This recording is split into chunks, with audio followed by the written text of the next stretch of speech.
కాంగ్రెస్‌ను సోనియా గాంధీ, రాహుల్ గాంధీ స్వయంగా నాశనం చేశారా? ఒకసారి ఈ కథనం చూద్దాం. 1942 ఉద్యమంలో గాంధీ మనకు స్వాతంత్ర్యం వస్తే ముందుగా బ్రిటిష్ వారి చట్టాలను తగలబెట్టి ఇంగ్లీష్‌ను రద్దు చేసి హిందీని తప్పనిసరి చేస్తాను అని చెప్పారు. అది గాంధీ లేదా కాంగ్రెస్ వైఖరి. కానీ సోనియా గాంధీ కాంగ్రెస్ మాత్రం ఆంగ్ల చరిత్రను మార్చవద్దని, దక్షిణాదిలో హిందీని అమలు చేయడానికి మేము అనుమతించబోమని చెబుతోంది. తమిళనాడులో వేదికపై నిలబడి రాహుల్ గాంధీ అనే అతను హిందీలో ప్రసంగాలు చేస్తూ హిందీ మాట్లాడే వారిని పరాయి వ్యక్తులు అని పిలుస్తున్నాడు.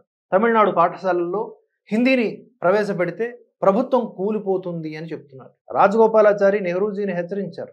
నెహ్రూజీ మాత్రం ప్రభుత్వం కూలిపోతే కూలనివ్వండి అన్నారు. ఈ విషయంలో సోనియా కాంగ్రెస్ ఇప్పటికే నెహ్రూజీ వ్యక్తిత్వాన్ని హత్య చేసింది. నెహ్రూ సరైన వారో సోనియా గాంధీ సరైన వారో కాంగ్రెస్ పార్టీ తెలుసుకోవాలి. 1961లో అమెరికాను సందర్శించిన తరువాత నెహ్రూ అమెరికాలాగే మన రోడ్ నెట్వర్క్ కూడా విస్తరించాలి అని అన్నారు. అయితే ఆ సమయంలో ఆర్థిక పరిస్థితి దారుణంగా ఉంది. కానీ నేడు 2025లో సోనియా కాంగ్రెస్ బీహార్లో రోడ్డు నిర్మాణానికి వ్యతిరేకంగా నిలుస్తోంది.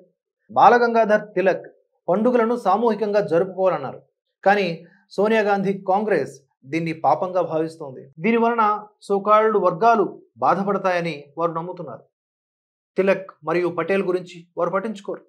ఇందిరాగాంధీ అరెస్టు తర్వాత అమెరికా వెళ్ళినప్పుడు భారతదేశం పేరు చెడగొట్టే విధంగా తాను ఏవీ మాట్లాడనని చెప్పారు. కానీ రాహుల్ గాంధీ భారతదేశాన్ని అవమానించడానికి అమెరికా వెళ్తారు అనే ఆరోపణల్ని ఎదుర్కొంటున్నారు. ఖలిస్తాన్ ఉద్యమానికి మద్దతునిస్తూ భారతదేశ ప్రజాస్వామ్యాన్ని ప్రశ్నిస్తూ ఉన్నారు. సంబంధం పరంగా ఆయన ప్లాస్టిక్ ఐరన్ లేడీ మనవడు. కాంగ్రెస్ ఏదో చేసిందని చెప్పేవారు రాహుల్ గాంధీకి ఓటు వేయమని చెబుతారు. కానీ నిజానికి నిజమైన కాంగ్రెస్ అస్థికలు కూడా గంగానదిలో నిమజ్జనం చేయబడ్డాయి. ఈ సోనియా మరియు రాహుల్ గరుడ పురాణం చదువుతున్నారు. బీజేపీ కాంగ్రెస్ రెండూ కూడా ప్రత్యేకమైనవి. ప్రపంచంలో నాయకుడి భారాన్ని మోస్తున్న ఏకైక జాతీయ పార్టీ కాంగ్రెస్. మిగతా అన్ని చోట్ల నాయకుడే పార్టీని మోస్తున్నాడు. ఆర్ఎస్ఎస్కు చెందినదే అయినప్పటికీ నాయకత్వం కంటే నిర్వహణ ద్వారా ఎక్కువగా నడపబడే ఏకైక పార్టీ బీజేపీ. ఆర్ఎస్ఎస్ బీజేపీని ఎప్పటికీ ఓడిపోనివ్వదు. రాహుల్ గాంధీ కాంగ్రెస్ను ఎప్పటికీ గెలవనివ్వరు. 3.0 జరిగి దాదాపుగా ఏడాది కావస్తోంది. కానీ నేటికి 99 సీట్లతో కాంగ్రెస్ నగ్న నృత్యం మన కళ్ల ముందు కనిపిస్తోంది.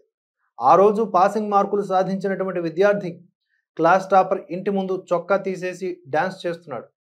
రాహుల్ గాంధీ గొప్పవాడు అని మీరు చెబితే నెహ్రూ మరియు ఇందిరాగాంధీ గొప్పవారు కాదు అని అర్థం. వారు గొప్పవారైతే రాహుల్ గాంధీ గొప్పవాడు కాదు. ఇద్దరూ సమానంగా ఉండలేరు. కాంగ్రెస్ కార్యకర్తలు తమ భవిష్యత్తును వారే ఎంపిక చేసుకోవాలి.